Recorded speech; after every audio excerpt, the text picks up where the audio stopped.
বেরোতে পারে? সেটা বেরোবে। দেখুন, আমাদের কিছু কোর্টের বাধ্যবাধকতা আছে। আপনারা জানেন যে কিছু কোশ্চেন নিয়ে চ্যালেঞ্জ হয়েছে, সেগুলোতে বিভিন্ন বিশ্ববিদ্যালয়ের এক্সপার্ট আসছে, বোর্ডেরও এক্সপার্ট থাকছেন, আমাদের দুটো বিশ্ববিদ্যালয়ের এক্সপার্ট থাকছেন, তারা আবার রিইভ্যালুয়েট করবেন।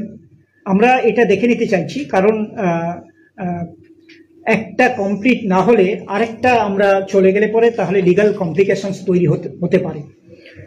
অর্থাৎ আমরা কিন্তু এটা মানে স্বতঃপ্রণোদিতভাবে এটা ডিলে করছি নয়, আমরা রেডি আছি।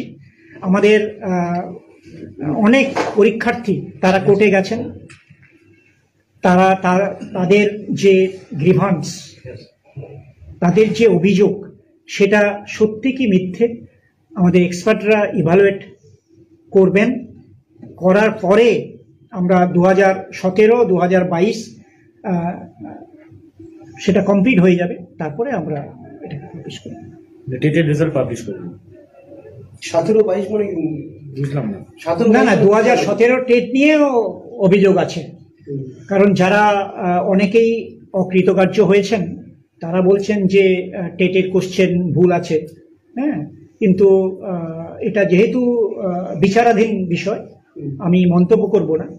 সেই অভিযোগের পরিপ্রেক্ষিতে আমাদের সম্মানিত কলকাতা হাইকোর্ট, মহামান্য সুপ্রিম কোর্ট, তারাও একটা মানে মহামান্য কলকাতা হাইকোর্টের যে রায়, সেটাকেই বলেছেন মেনে নিতে। আমরা মেনে নিয়ে আমরা যে কমিটিগুলো সম্মানিত কোর্ট তৈরি করেছেন, তারা বসবেন, পর্যালোচনা করবেন, কোশ্চেন ভুল আছে কি ঠিক আছে তারা দেখবেন, তারপরে আমরা সিদ্ধান্ত জানাবো।